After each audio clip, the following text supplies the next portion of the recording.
میری محبتوں کو قرار دو، قسط نمبر 2۔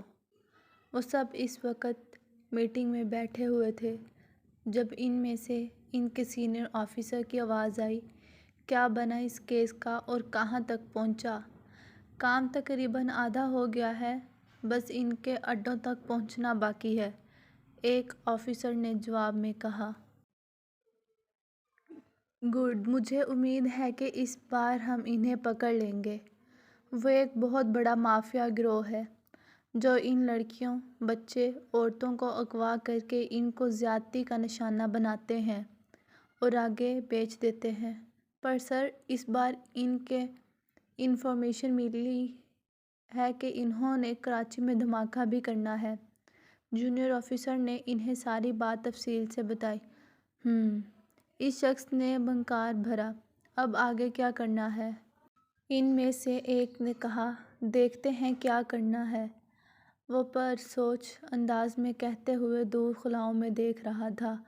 غازی، تم اس لڑکی کی جان کیوں نہیں چھوڑ دیتے؟ ایسا کیا ہے اس لڑکی میں کہ تمہارا دل آ گیا ہے اس پر؟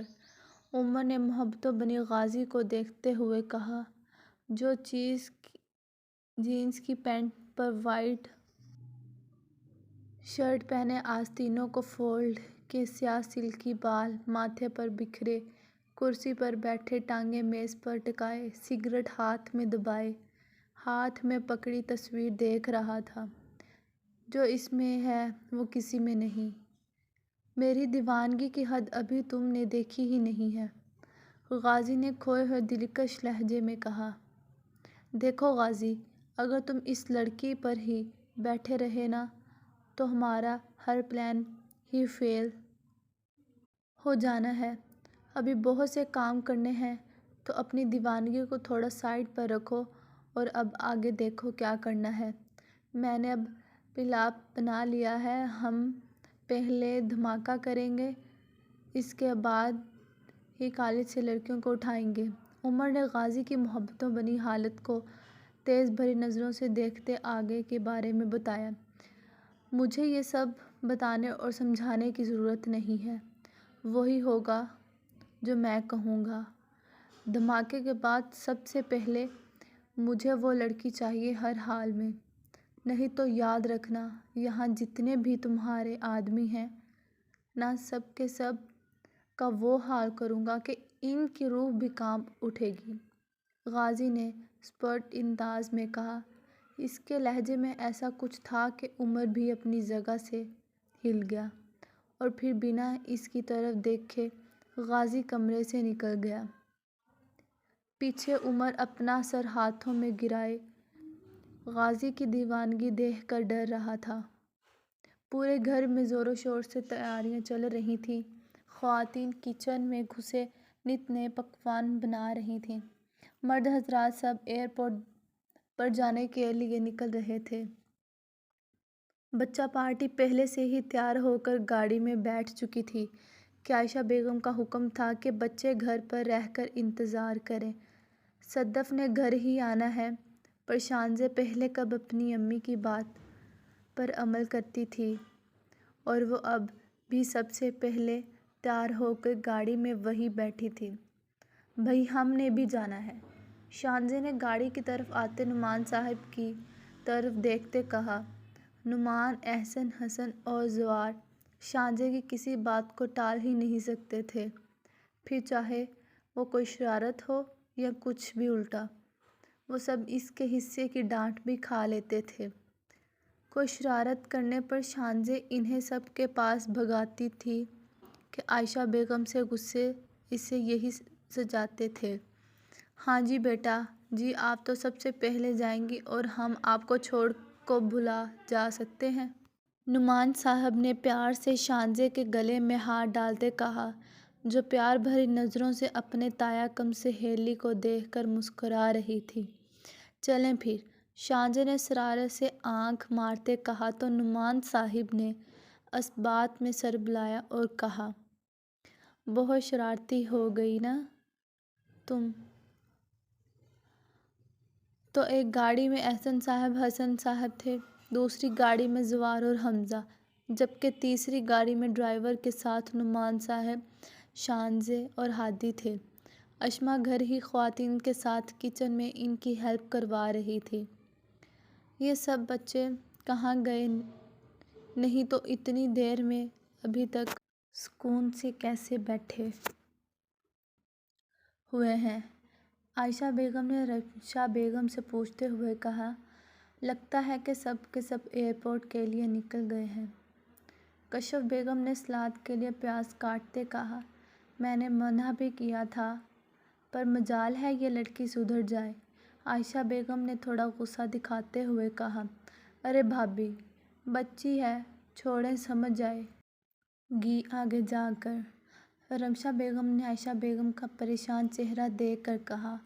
بھابھی، ڈر لگتا ہے، اگلے گھر بھی اس نے جانا ہے، پتہ نہیں آگے کیسے لوگ ملیں گے، اور اس لڑکی کا بچپنا ہی ختم نہیں ہوتا۔ عائشہ بیگم نے لہجے میں شانزے کے لیے پیار اور فکر دونوں تھی۔ انشاءاللہ اللہ نے ہماری پرنسس کے لیے کچھ اچھا سوچ رکھا ہوگا۔ اللہ پاک پہ بھروسہ رکھو، جس مالک نے پیدا کیا ہے، نہ اس نے وسیلے بھی بنا رکھے ہیں۔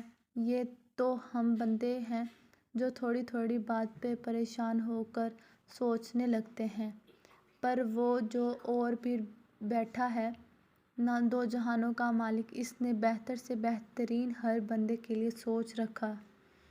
رمشا بیگم نے عائشہ بیگم کا ہاتھ پکڑتے کہا۔ تو عائشہ بیگم بے شک، کہتے ہوئے سر ساتھ میں ہلایا۔ اتنے میں باہر لان میں گاڑی کے ہارن بجنے کی آواز آئی اور دیکھو آ گئے ہیں سب۔ کشف بیگم کہتے ساتھ ہی سلاد کا سامان سائیڈ پر رکھتے اٹھ کھڑی ہوئیں۔ صدف بیگم کو لے کر سب آ گئے تھے اور خواتین اب صدف پھپھو سے مل رہی تھیں۔ بچوں نے الگ سے دعا بول دیا تھا۔ پھپھو، میرے گفٹس تو لے کر سب آئے ہیں نا؟ شانزے نے صدف پھپھو سے کہا۔ ہاں ہاں ہاں، لے کر آئی ہیں ہماری کیوٹ سی بھتیجی کے لیے۔ صدف بیگم کھلکھلا کر شانزے سے بولی۔ چلو بھائی، باقی باتیں بعد میں، پہلے کھانا کھا لیتے ہیں۔ رمشا بیگم سب کو دیکھتے ہوئے کہا جو باتوں میں اس قدر مصروف تھے۔ ارے دانیال بھائی، ہمارا شوہر بیٹا نظر نہیں آ رہا، وہ کہاں ہے؟ نعمان صاحب نے اٹھاتے ہوئے دانیال صاحب سے پوچھا۔ بھائی صاحب، اسے کچھ کام تھا تو وہ جلدی ہی دبئی کی فلائٹ سے نکل گیا تھا، کچھ دیر تک آ جائے گا۔ دانیال صاحب نے انہیں تفصیل سے بتایا تو نعمان صاحب سر ہلا کر رہ گئے، اور پھر سب نے باتوں کے دوران خوش گپوں میں کھانا کھایا۔ کھانا کھانے کے بعد صدف پھپھو والے آرام کرنے کمروں میں چلے گئے۔ شانزے تیار ہو کر نیچے لاؤنج میں آئی تو سب ہی بڑوں کے درمیان میں کوئی بیٹھا ہوا نظر آیا۔ مما، میں زویا کی طرف جا رہی ہوں۔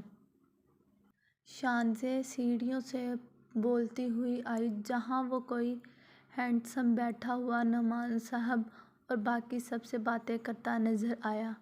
کہاں جا رہی ہو تم؟ عائشہ بیگم نے شانزے کی تیاری کی طرف دیکھتے ہوئے پوچھا۔ مما، ہم زویا کی طرف جا رہے ہیں کمبائنڈ ٹیسٹ کے لیے۔ شانزے اس ہینڈسم کو اپنی نظروں سے گھورتے ہوئے لاپرواہی سے بولی تو اس ہینڈسم کی نظر بھی شانزے پہ پڑی اور بس وہی محبوب سا ایک ٹرانس کی کیفیت میں ٹکتے بندے شانزے کو دیکھنے میں مگن ہو گیا۔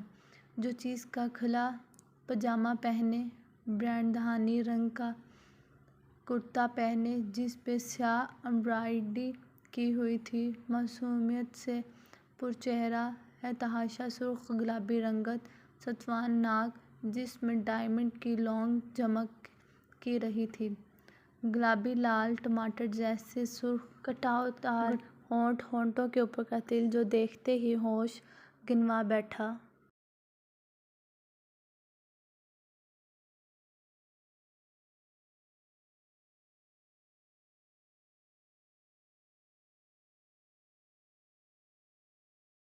چمکتی آنکھیں قدرت کی بنائی ہوئی خوبصورت جیتی جاگتی شہکار تھی۔ ایک چلتی پھرتی قیامت مکمل ہے۔ تحاشا حسین سے لیس اپنے حسین سے لاپرواہ شانز ہمدانی اس سادگی سے بھی تیار ہوئی اور اگلے بندے کے ہوش اڑانے کو تیار کھڑی، منہ بسورے کھڑی جانے کے لیے پرتول رہی تھی۔ شانزے بیٹا ابھی مت جاؤ، دیکھو زہدہ پھوپھو کے بیٹے سے ملو۔